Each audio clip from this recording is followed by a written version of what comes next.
Gálatas capítulo 2, versículos del 11 en adelante, lo tendremos hoy como base para la exposición de la palabra. ¿Estás listo? Are you ready?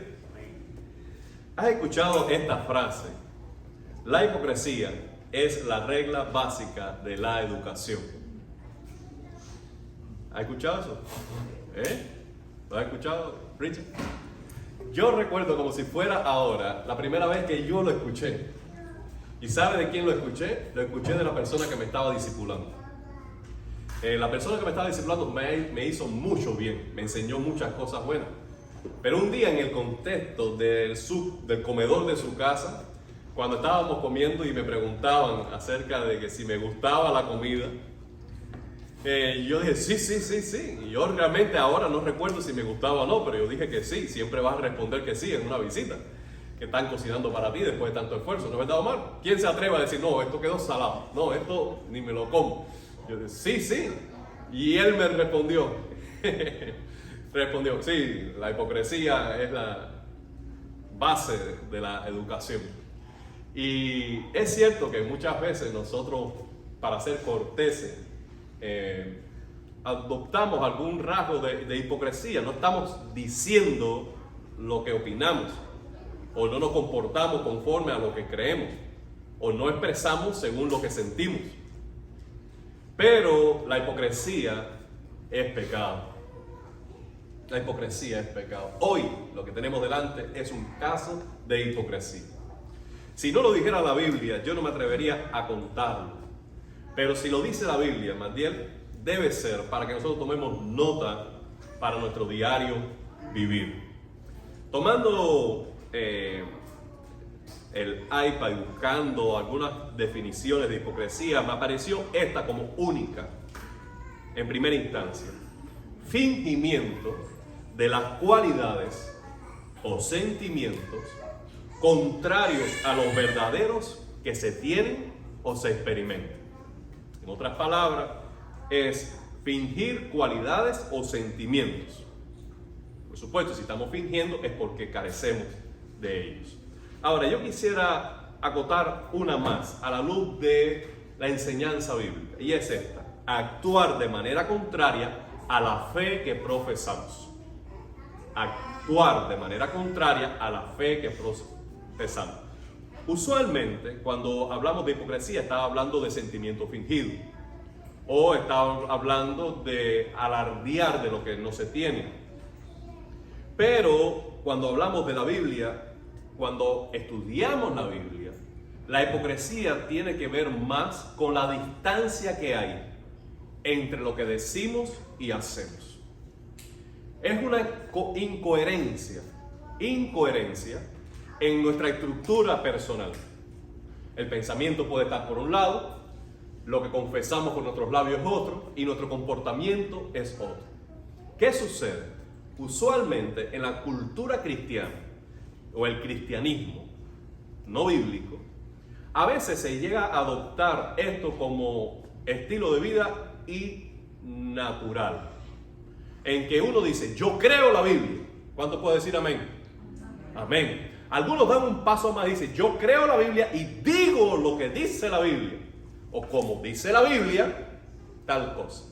Pero no sé por qué nos permitimos la licencia de mantener una distancia, un margen entre lo que vivimos y lo que decimos o creemos. Y lo vemos como natural. Y en muchas ocasiones ni nos damos cuenta, porque es una actitud que hemos adoptado por mucho tiempo. El llamado de hoy es acortar la distancia entre estas dimensiones de la persona. Que lo que pensemos sea lo que digamos, y lo que digamos sea lo que hagamos. ¿Qué tenemos que aprender? Primero, que nadie escapa. Escucha bien, nadie escapa de ser vulnerable a ceder a la hipocresía. Todos, absolutamente todos, somos hipócritas. Unas veces más, unas veces menos, una manera más grave, otras veces menos grave, pero es un pecado común del cual necesitamos prestar atención. Versículo 11 y 12 dice: pues bien, cuando Cefas fue a Antioquía, le eché en cara su comportamiento condenable. Antes que llegaran algunos de parte de Santiago, él solía comer con algunos no judíos, pero cuando aquellos llegaron, comenzó a retraerse y a separarse de los no judíos por temor a los partidarios de la circuncisión. Subrayemos algunas cosas. Primero, Cefas. ¿Quién es Cefas? Es Pedro. Pedro es, dentro de los apóstoles, el líder, no solamente por su temperamento, sino por un liderazgo delegado por Cristo. Recuerden, en un caso como al final de Juan, capítulo 21, dice a Pedro Jesús le dice: apacienta mis ovejas. Eso no se lo dijo a nadie. Era un llamamiento a Pedro a cuidar, a desarrollar un liderazgo, no solamente sobre la iglesia, sino aún incluso dentro de los apóstoles. Fue Pedro el primero en predicar a los judíos en Pentecostés. Fue Pedro el primero en predicar a los gentiles en el capítulo 10 en casa de Cornelio. Fue Pedro el protagonista junto con Juan de aquella sanidad milagrosa en Hechos capítulo 3. Pedro es Pedro. Sin embargo, él tenía un comportamiento condenable. Y como hemos dicho de otros personajes bíblicos, lo podemos decir ahora de Pedro. Si Pedro pecó de esta manera, ¿acaso nosotros nos creemos demasiado fuertes o graduados en esta asignatura como para no prestar atención de cuán vulnerables somos de ser hipócritas? Ahora, ¿dónde ocurre el hecho? En Antioquía. ¿Qué es Antioquía? Antioquía viene a ser la cabeza del movimiento misionero para las naciones. El evangelio llegó a Antioquía y uno de los primeros que predicó el evangelio de Antioquía fue Apolos. En la sinagoga, él predicaba a Cristo con poder. Luego vino Priscila y Aquila, lo llamaron aparte y le explicaron más exactamente el camino del Señor. Salido Apolo, entra por la otra puerta Pablo, y Pablo establece allí un ministerio precioso. El Señor le abrió una puerta amplia a Pablo allí. Después de algunos pocos años, la iglesia se fortaleció y el Espíritu Santo escogió a Pablo y a Bernabé y otros hombres para enviarlo a las naciones. Antioquía, la iglesia de Antioquía, es la plataforma misionera para el alcance de las naciones del mundo. Desde allí salieron estos apóstoles. Y Pedro está visitando Antioquía. Y por supuesto, cuando llega, él sabe, por la revelación del Evangelio, por la revelación en Hechos capítulo 10, que no puede llamar inmundo a ningún gentil. Y que los gentiles que han creído en Cristo y que tienen la justificación por la fe en Cristo, son sus hermanos. Entonces él con toda libertad almuerza con ellos, come con ellos. De lo que ponen a la mesa no escatima. Él está allí comiendo, disfrutando la comunión con toda libertad conforme al Evangelio que ha creído.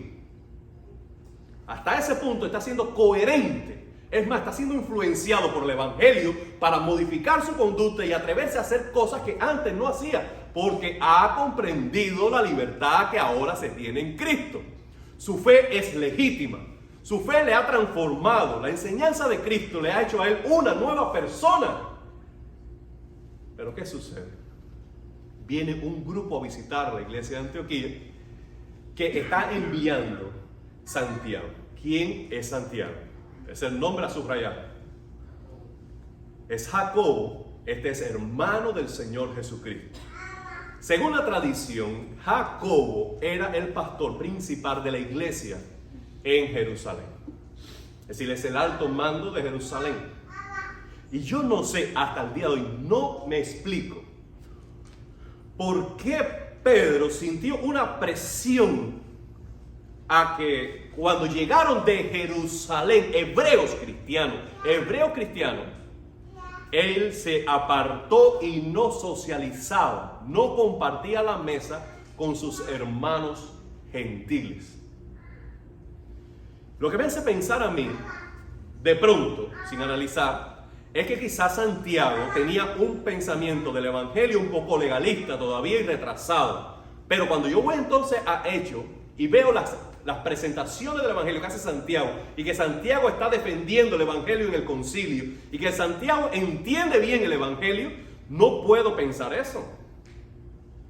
Quizás las personas que estaban allí no estaban en armonía con lo que pensaba Santiago, y sí eran más legalistas. Por eso Pablo dice los de la circuncisión, porque estos eran cristianos que aún no habían avanzado en el entendimiento de la libertad que ahora se tiene en Cristo, que no era necesario circuncidarse, que no era necesario guardar todos los ritos de la ley en cuanto a la alimentación, las fiestas, las lunas y toda la ceremonia. Ahora, él hace esto, se retira. Si te he visto, no te conozco.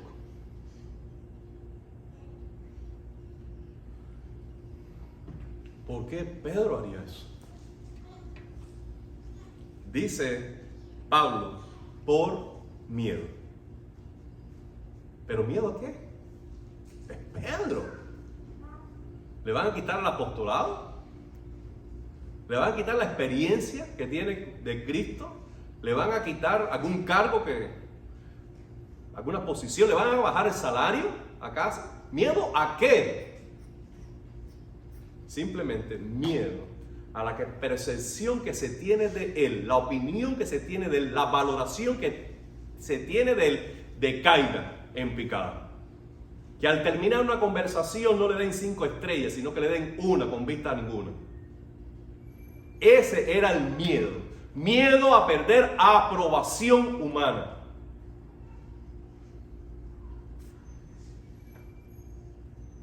Lo que podemos preguntarnos nosotros, ¿por qué a veces adoptamos una actitud diferente a lo que creemos? ¿Qué poder estamos delegándole a algunas personas que en un lugar soy de una forma, pero si fulano o fulana están presentes, no hablo de la misma forma? No tengo el mismo tema de conversación, no me he visto igual. ¿Por qué nos importa tanto la valoración, el elogio, la afirmación, la aprobación de alguna gente más que la de Dios? ¿Por qué?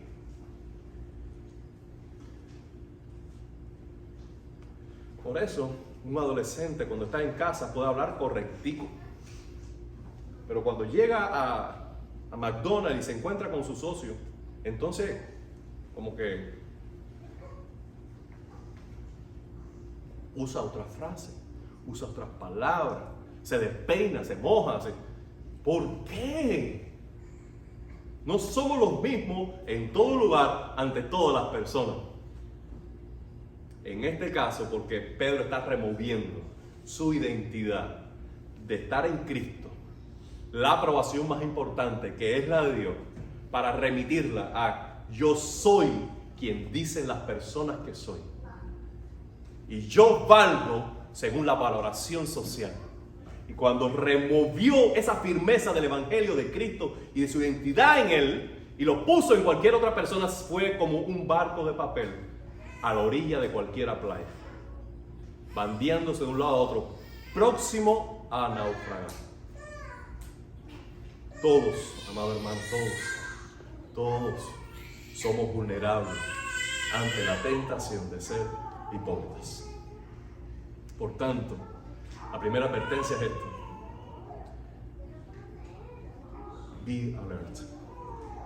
Tienes que estar alerta.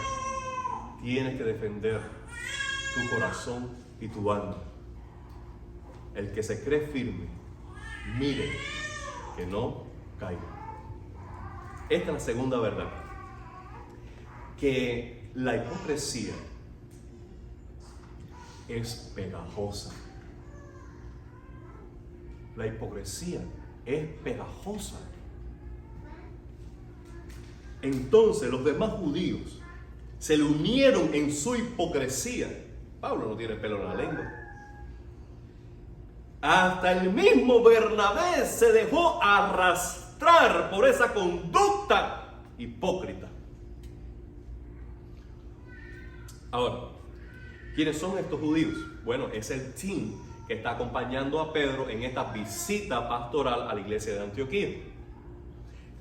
Recuerden, ellos están allí para afirmar a los hermanos, para alentar a los hermanos, para equipar a los hermanos. Ellos están allí para prender fuego a la llama de la fe de esos hermanos.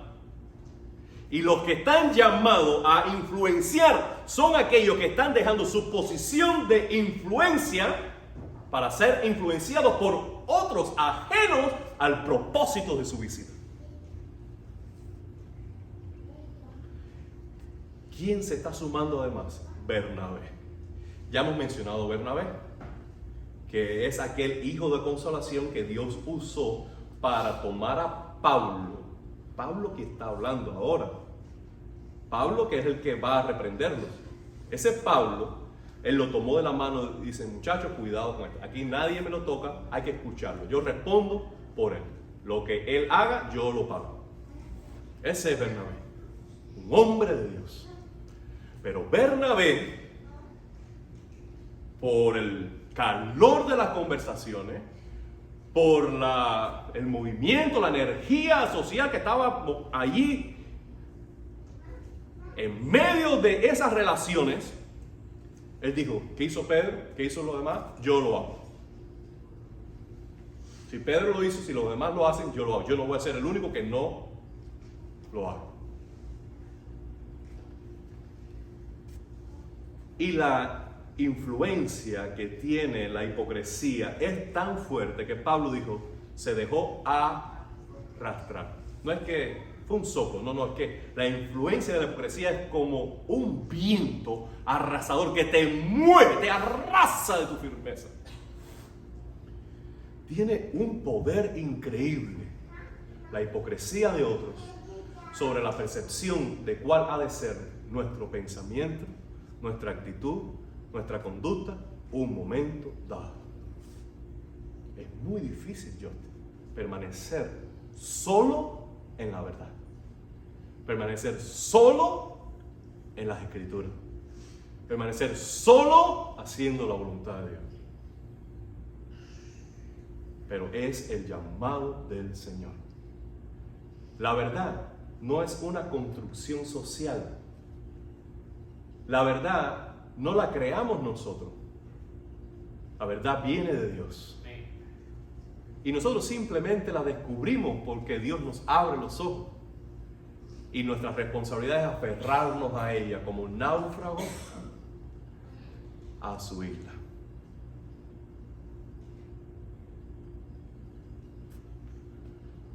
Pero Pablo dice, Pedro lo hizo, los judíos lo hicieron, Bernabé fue arrastrado, yo no me moveré. No me voy a mover. Al contrario, no me voy ni a callar. No voy a ser indiferente. No voy a ser como el que no lo vi. ¿Por qué? Porque aquí está en juego algo más valioso que la opinión de Pedro, más valioso que la opinión de los judíos circuncidados, más valioso que todos los presentes, y es el Evangelio. Si yo me muevo de la firmeza del Evangelio, no queda nada de esperanza para las nuevas generaciones de seguir la libertad que ahora tenemos en Cristo. Por el Evangelio, por la iglesia, por las nuevas generaciones que me ven vivir, yo permanezco firme en la verdad.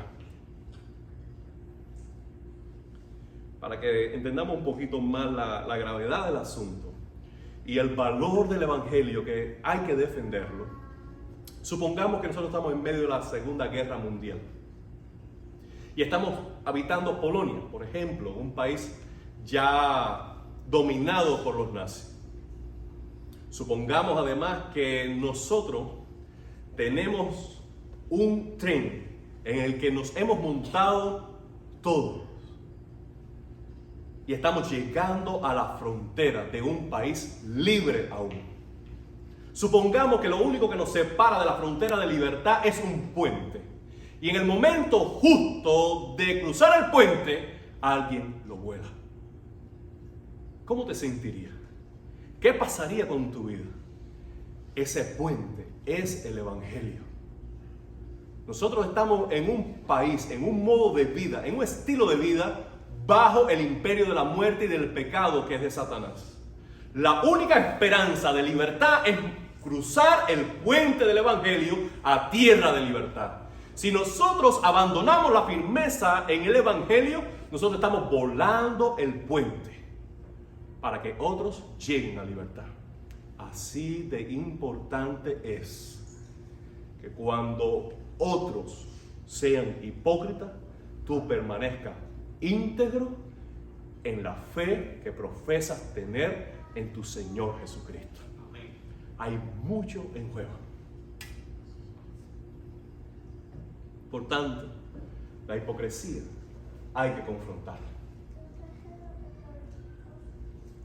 Lo mejor que puedes hacer por mí, aunque me duela, y aun cuando en un momento dado me ponga bravo, es confrontarme con mi hipocresía. No me dejen enfermo de ese mal. Dice Pablo que hizo lo siguiente, que le confrontó de esta manera.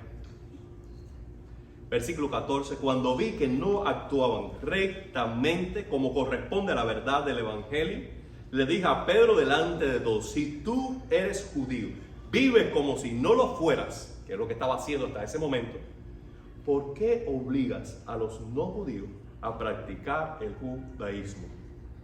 Él realmente no estaba obligando a los no judíos a practicar el judaísmo, sino que al moverse de bando, estaba apoyando que los cristianos gentiles tenían que circuncidarse, porque él se movió. Su posición es un modo de enseñanza.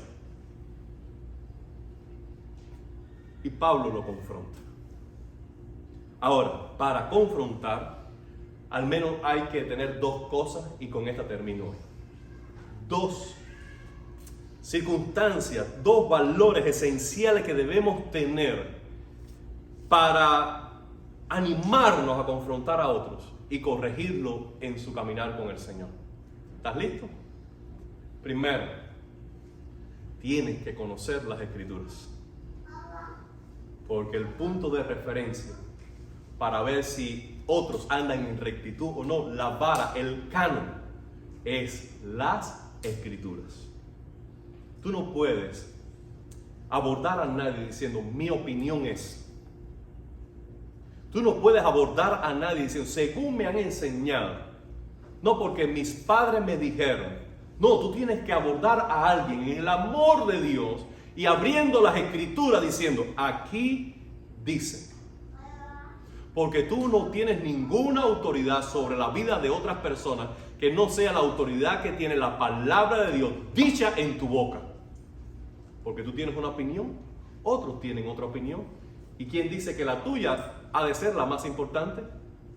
Solo la palabra de Dios tiene autoridad última en el diálogo entre dos creyentes. Por tanto, tú necesitas conocer las Escrituras. Ahora, tú me dices, yo no conozco lo suficiente, yo sé que lo que está haciendo es mal, pero no sé lo suficiente, no sé citar un versículo bíblico. Déjame decirte, estás en una posición desventajosa por tu elección. Eres responsable no solamente por alentar a tu hermano, sino que eres responsable de estudiar para ser útil a tus hermanos. Así que tu ignorancia o tu desapego de las Escrituras no te libra de responsabilidad de influir al pueblo de Dios, a tus hermanos en Cristo. Y este es el entendimiento que tiene Pablo para corregir a Pedro y a todos los presentes. Nosotros somos judíos de nacimiento. y no pecadores paganos. Esa frase es lo que decían los judíos. No es que era la opinión de Pablo, sino los judíos. Los judíos, ¿cómo se refieren a las naciones? Son pecadores. Nosotros no. No, nosotros somos el pueblo de Dios. El mundo, pecador. Ahora, nosotros que somos judíos de nacimiento y no, como dicen ustedes, pecadores, sin embargo, al reconocer que nadie es justificado por las obras que demanda la ley, sino por la fe en Cristo, también nosotros hemos puesto nuestra fe en Cristo. Nosotros también hemos puesto nuestra fe en Cristo Jesús para ser justificados por la fe en Él y no por las obras de la ley, porque por esta nadie será justificado. ¿Qué está haciendo Pablo?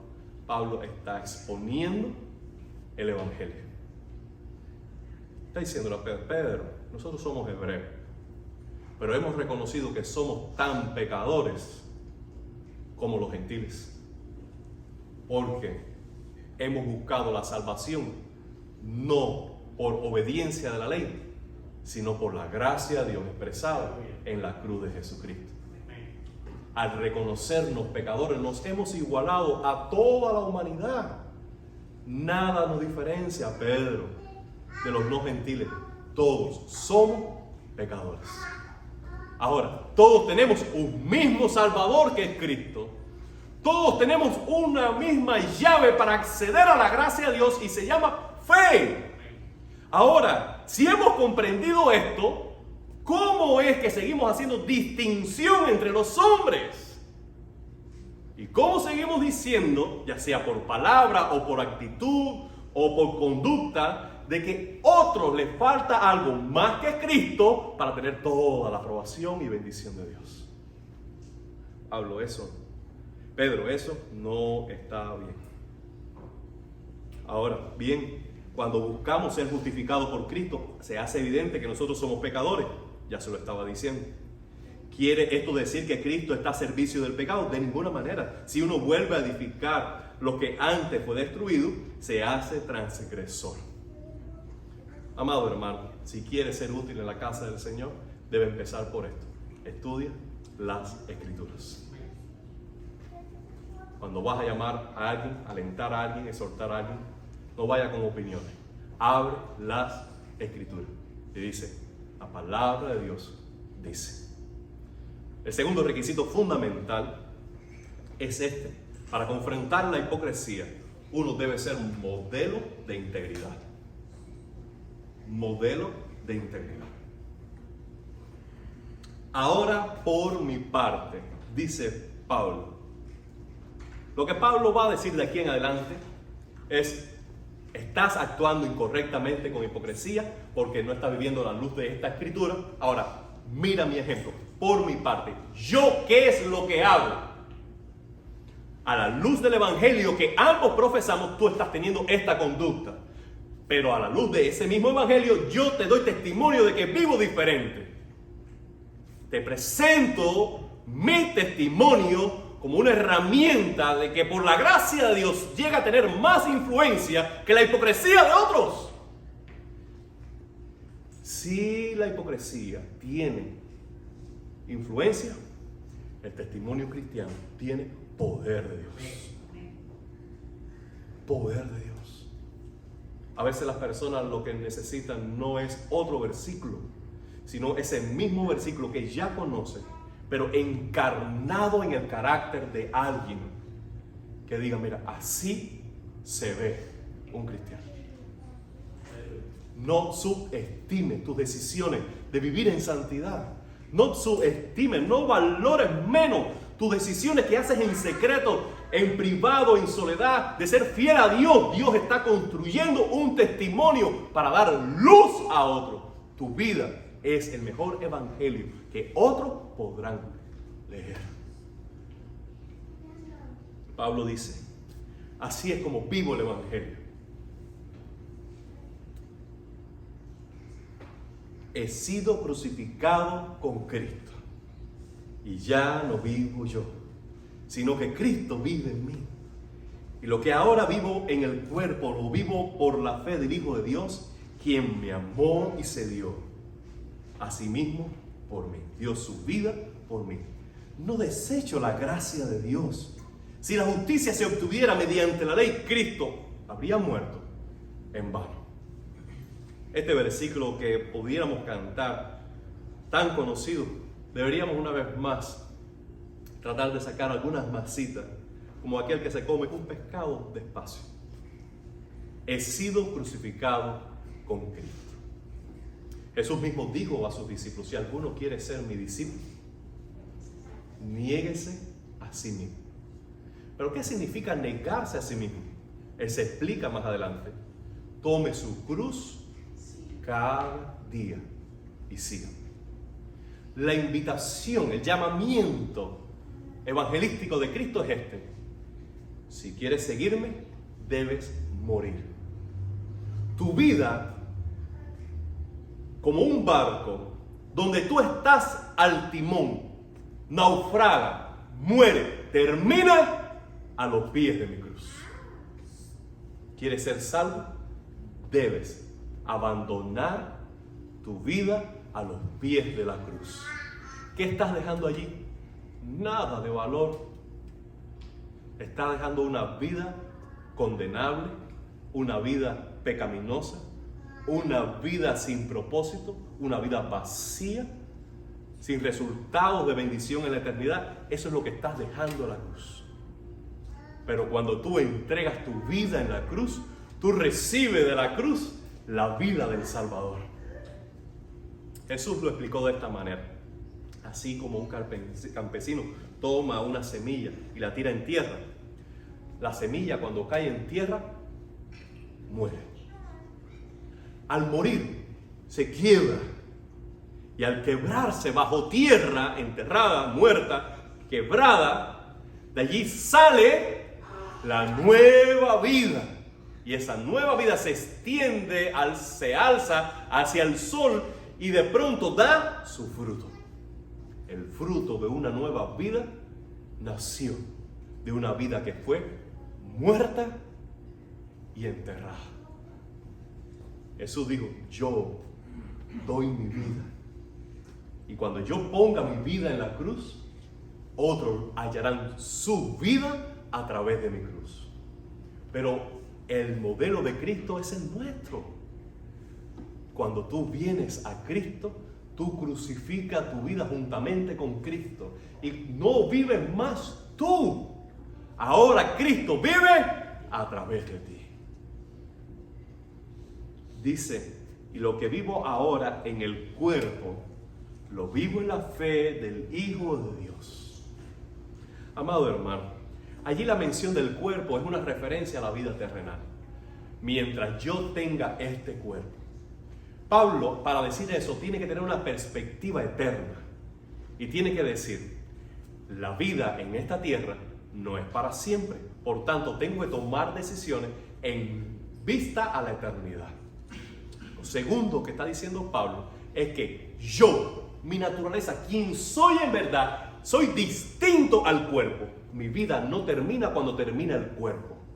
Porque dice: mientras esté en este cuerpo. ¿Qué quiere decir? Que un día seguirá existiendo, seguirá teniendo vida más allá del cuerpo. Lo siguiente que está diciendo Pablo con esto es que el cuerpo y los placeres de la carne no pueden dominar tus decisiones, sino que el cuerpo debe servir a los propósitos de Dios. El cuerpo debe sujetarse bajo el dominio del Espíritu Santo. El cuerpo es un instrumento, es una casa, es una herramienta, un vehículo puesto en el altar de Dios para ser sacrificado vivo, para vivir para el Señor. Y Pablo dice: y si algún momento en este camino se me hace difícil, debo recordar esto: lo que hago, lo hago porque Cristo me amó. Lo que hago, lo hago no por la recompensa terrenal, no por el aplauso de los hombres, no por el salario del fin de semana. No lo hago por nada de eso, sino lo hago porque Él me amó. Y como su amor es inquebrantable, como su amor es incondicional, Todo lo que el amor de Dios expresó en la cruz debe acompañarnos nosotros en nuestro servicio a Dios. Lo que Él hizo primero por nosotros debe estimularnos ahora de hacerlo por Él. ¿Puedo decir amén? Gratitud. El cual me amó y se entregó a sí mismo por mí. Pablo está diciendo: sed pues ahora imitadores de mí, como yo lo soy de Cristo. ¿Te has sentido tentado a decir algo contrario a la fe que profesas? Como dijo alguien, si de pronto la fe se vuelve ilegal, ¿hallarían en tus actos suficientes evidencias como para condenarte? Amado hermano, si hipocresía es la quebradura de la integridad, de la esencia de nuestro carácter, remendemos las piezas. Si hipocresía es la distancia que hay entre lo que pensamos y decimos, entre lo que decimos y hacemos, acortemos el margen. Que seamos el mismo en todo lugar, en toda circunstancia, aferrado al Evangelio. Ahora, déjame decir algo. Cuando hablamos de ser el mismo, no es el mismo que tú eras antes de conocer a Cristo, porque algunos aferrados a ser el mismo hasta el día de hoy siguen diciendo 20 años después las mismas palabras. 20 años después tiene la misma actitud. 20 años después tiene las mismas amistades. Está tomando las mismas malas decisiones. Ser el mismo es el mismo que dice el Evangelio que debo ser en Él, no el mismo que era antes de Cristo. Porque en ese sentido nosotros no deberíamos ser el mismo jamás. Es más, deberíamos ser extrañados, sorprendernos que después de un año no hemos visto una señal de avance en nuestra santidad. Que después de 5 años las personas nos reconocen y dicen: estás idéntico. No, cuando una persona se distancia de nosotros después de 5 años y dice: ¿sabes qué? Noto algo diferente y es bueno lo que veo. Y tú puedes decir: es la gracia de Dios en mi vida. Vamos a orar. Padre, te doy gracias por esta tarde preciosa que juntos leemos tu palabra. Ha sido tan bueno adorar juntos. Ha sido tan bueno, Señor, orar juntos. Y sé por la mirada de mis hermanos que encuentran gozo en tu palabra. Ahora te pido, Dios, que tu Espíritu haga un obrar transformador, poderoso en nuestro ser. De manera que brille el testimonio de Cristo viviendo en nosotros. Que no tengamos nada de qué avergonzarnos. Padre, anímanos a estudiar las Escrituras para ser usados por ti. Moldéanos, Señor, para tener el testimonio que nos capacita para alentar a otros. Y por favor, danos un corazón humilde para que cuando cedamos y somos confrontados, podamos responder con un amén. Aceptar la corrección y tomar nuevas fuerzas para seguir a Cristo. Porque siempre hay esperanza en tu trono. Siempre hay gracia abundante en el encuentro contigo. Siempre es posible el cambio. En el nombre de Jesús. Amén y amén.